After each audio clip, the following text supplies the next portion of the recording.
I almost walked past the folding table without stopping. Estate sales all blur together after a while. Chipped china, old coats, boxes of Christmas ornaments nobody wants but nobody can throw away either. I was only there because my coworker Danielle had dragged me along on a Saturday morning, promising good deals on furniture. Then I saw it, sitting in a velvet-lined jewelry case between a rhinestone brooch and a string of costume pearls. That's my mother's ring. My whole body went cold.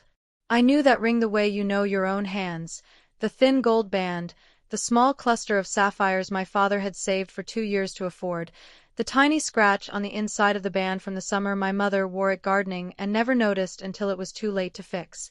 If this story already has you hooked, take a second to like, subscribe, and turn on that notification bell so you never miss a new story. Now, back to Emily. I stood frozen in front of that folding table until Danielle came up beside me, asking what was wrong.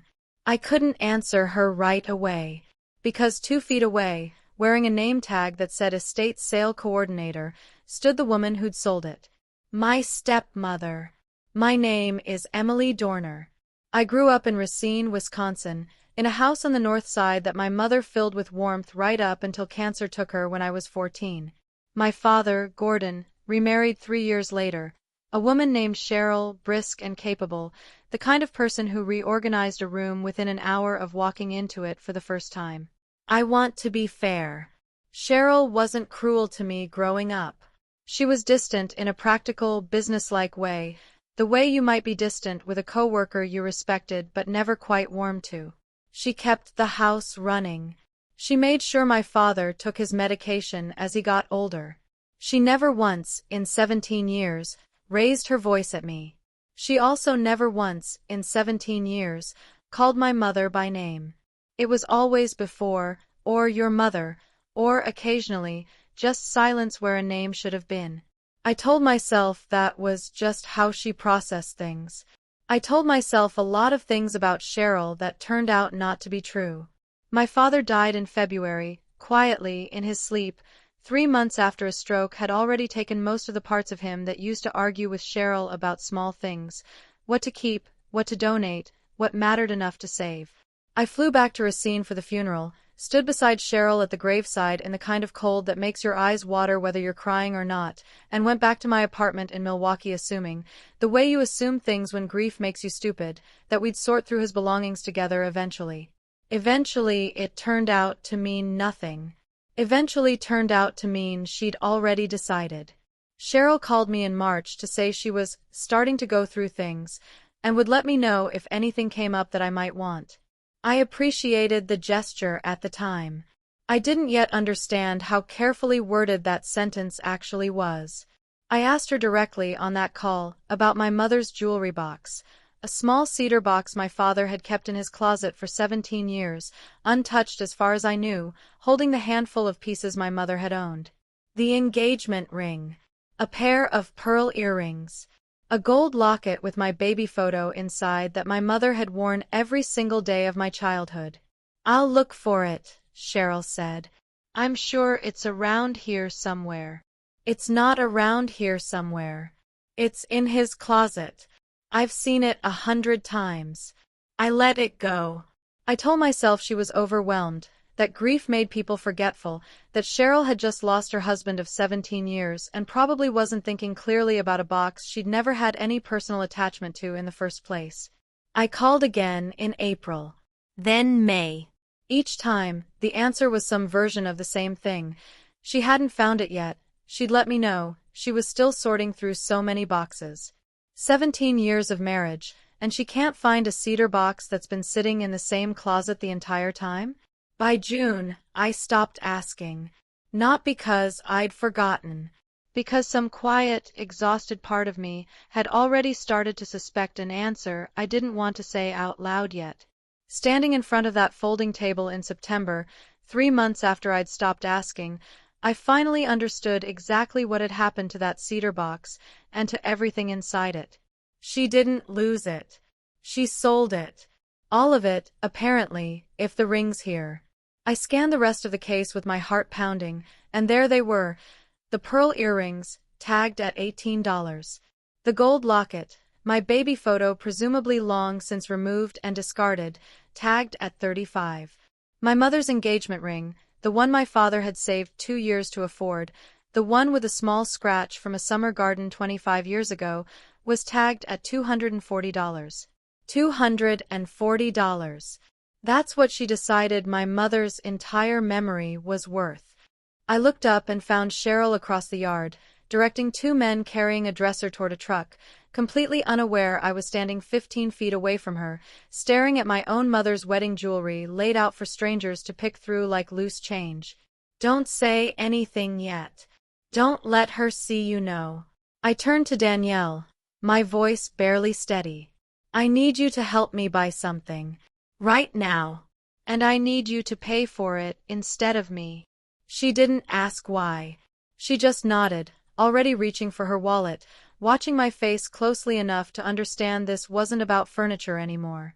I watched from behind a rack of old coats as Danielle walked up to that folding table, pointed to the ring, and asked the price.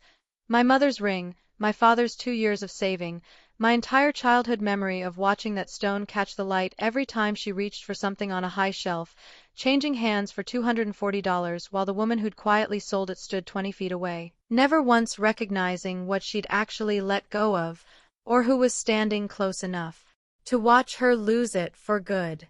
Danielle handed me the ring in the car, still warm from her hand, and I sat in the passenger seat holding it so tightly the edges of the setting pressed white marks into my palm. $240. She stood 20 feet away and never even looked up. I didn't cry until we pulled out of the neighborhood. Then I cried the whole way back to Milwaukee, ugly and silent, while Danielle drove without saying much of anything, which was exactly the right thing for her to do. I didn't confront Cheryl that week. I told myself it was because I needed time to think clearly, and that was partly true. The other part, the part one didn't want to admit yet, was that some old habit in me still wanted to give her the benefit of the doubt, the same way I had every time she'd said, "I'll look for it," for 6 straight months. Maybe she didn't know what it meant to me. Maybe she genuinely didn't understand. I believed that for almost a full week. Then I called my father's probate attorney, a calm, methodical man named Stephen Halloway who'd handled the estate paperwork since February, and asked him a question I probably should have asked back in March. "Stephen, did my father's will say anything specific about my mother's belongings?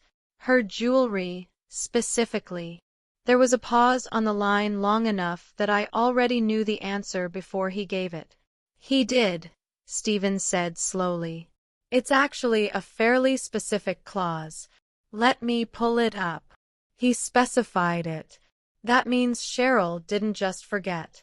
She knew exactly what she wasn't supposed to touch. The clause, when Stephen read it to me, was almost painfully clear. My father's will, drafted 11 years earlier, well before his stroke, stated explicitly that all jewelry and personal effects belonging to my late wife, Diane, are to be given directly to my daughter, Emily, and are not to be considered part of the general estate for distribution or sale.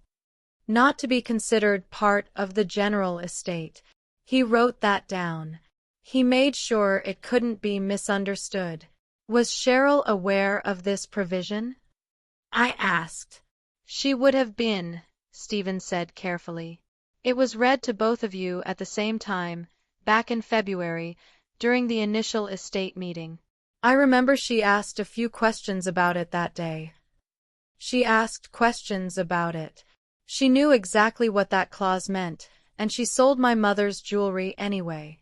I sat with that for a long moment, feeling something shift inside my chest. Not just grief anymore, but the particular, focused kind of anger that comes from understanding a wound wasn't an accident at all.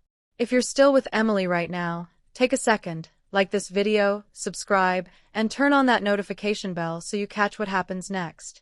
Back to the story. I hired my own attorney the following week, a sharp, careful woman named Priya Osei who specialized in probate disputes, recommended by a friend who'd gone through something similar after her own father passed. I want to be honest about something. Some part of me still expected this to be a misunderstanding, right up until Priya finished her first full review of the estate paperwork and called me back with a tone in her voice I hadn't heard from her before. "Emily," she said, The jewelry isn't the only thing I'm concerned about. What else? There's a series of transfers from your father's investment account, she continued, made in the 4 months between his stroke and his death. About $60,000 total, moved out gradually, in amounts small enough that they wouldn't trigger automatic bank flags. I felt the floor tilt slightly under me. Moved where? Into an account that appears to belong to a man named Rick Delaney, Priya said. I did some preliminary digging before calling you. He owns a small boat dealership outside Kenosha. And Emily, there's something else you should probably know before we go any further. I wear my mother's ring on my right hand now, not hidden beneath a collar, not tucked away out of caution.